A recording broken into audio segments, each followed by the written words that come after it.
Bismillahirrahmanirrahim. Assalamualaikum warahmatullahi wabarakatuh.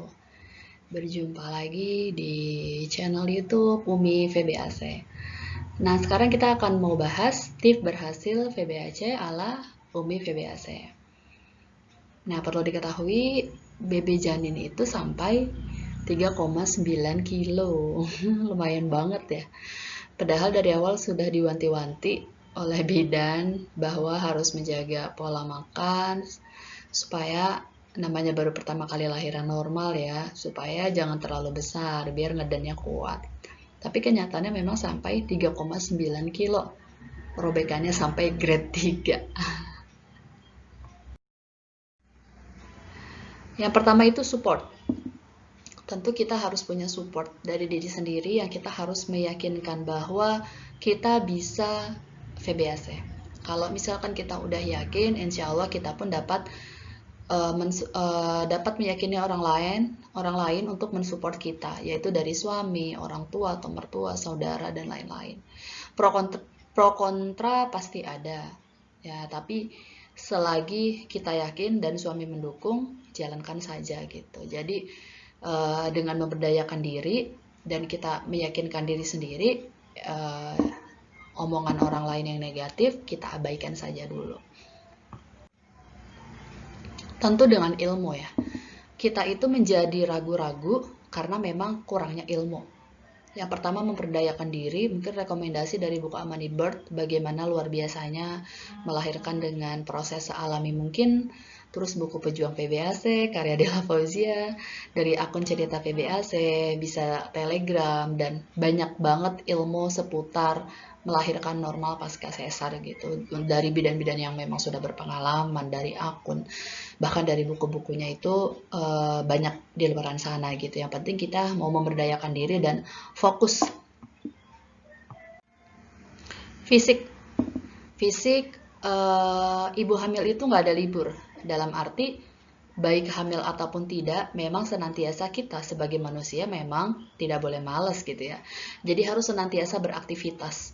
Aktivitas mulai pekan ke-36, banyak gerak gitu. Jadi jangan leye-leye dengan alasan saya kan lagi hamil gitu. Tapi ya ketika kita bisa mengukur diri kita capek atau tidak, ya kalau capek ya berhenti istirahat, nanti baru beraktivitas lagi. Banyak gerak, tidur siang 1-2 jam, jalan kaki minimal 1 jam per hari. Biasanya kalau saya pagi sama sore per 15 menit gitu. Memang 1 jam itu lumayan lama juga. Dan aktivitas kemana-mana selagi bisa jalan, jalan saja gitu. Dan kalau bisa ditemani, ya ditemani lebih bagus gitu. Biar semangat juga ya. Biar nggak merasa itu sebuah olahraga, tapi memang aktivitas kita biasa.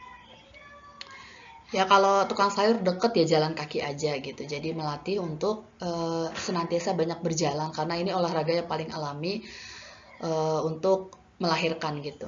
Terus ngepel jongkok dan ini pun gak bisa dipaksakan kalau misalkan sudah berhenti. Kalau sudah capek berhenti.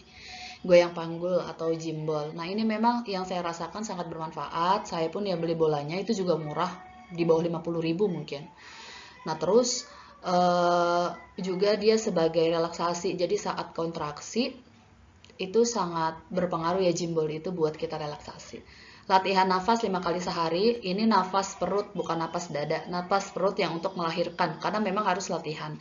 Dan ini berfungsi banget saat kita kontraksi, ini sangat-sangat bisa merelaksasi kita ya. Terus afirmasi, afirmasi nanti di slide berikutnya. Terus menu seimbang yang pasti harus kita jaga, nasi, lauk pauk, serat, vitamin, semuanya ya. Jadi kalau bisa ya kurang-kurangin yang junk food gitu. Saya pun walaupun suka boba, tapi ketika hamil sangat jarang makan makanan junk food. Ibadah, tentunya ini senantiasa ada dalam aktivitas kita ya, bukan berarti di nomor kesekian kan, tapi senantiasa terlibat. Jadi kita ya, makanya ibu hamil nggak ada libur salah satunya ya, kita kan tidak haid. Dari kita wajib sholat tuh selama 9 bulan itu. Jadi sholat, zikir, sedekah, baca Quran, semuanya tuh ya. Jadi kalau bisa lebih tambah rajin. sesuaikan dengan mutabah yaumiyah masing-masing gitu. Jadi biasanya memang baca Al-Qur'annya selembar ya selembar asal rutin, lebih bagus ya 1 juz ya 1 juz asal rutin gitu. Nah, yang tadi terkait afirmasi pikiran positif. Jadi kata-kata penyemangat kita yang untuk membantu apa ya, alam bawah sadar kita juga untuk bisa yakin PBAC. Semisalnya, mulai hari ini dan seterusnya saya sehat lahir batin, persalinan saya proses alami, saya melahirkan bayi dengan plasenta yang utuh, dan lain-lain yang positif. Ini biasanya saya tempel di tempat biasa sholat, jadi saat latihan nafas tuh sekalian kan latihan nafas perut, saat habis sholat, doa, dan sekaligus afirmasi. Jadi afirmasi ini sama aja kayak doa kita untuk senantiasa berpikiran positif, menjaga pikiran dan hati kita gitu. Karena setiap harinya pasti ada aja gitu yang bilang A, B, C, seterusnya yang mempengaruhi alam bawah sadar kita yang kadang ragu-ragu lah, kadang takut, dan seterusnya gitu. Nah, afirmasi ini penting banget kita ucapkan setiap harinya. Bahkan setiap saat selesai sholat. Paling nggak minimal sehari 5 kali. Ditambah kalau mau tidur ya monggo. Saya juga beli hypnobirthing-nya dari bidan kita. Itu berapa ya? Itu seharga 85.000 berupa rekaman afirmasi-afirmasi untuk bisa melahirkan normal pasca sesar. Pertahankan istiqomah. Jadi kalau misalkan dilakukan cuma sehari, 2 hari, ya jangan gitu. Tapi lakukan ya istiqomah terus berkelanjutan gitu. Dari awal yang kita bisa lakukan dari awal gitu.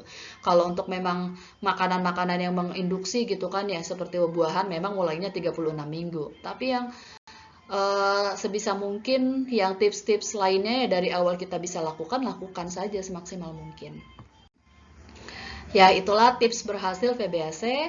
Halo Mi PBAC, semoga bermanfaat ya. Assalamualaikum warahmatullahi wabarakatuh.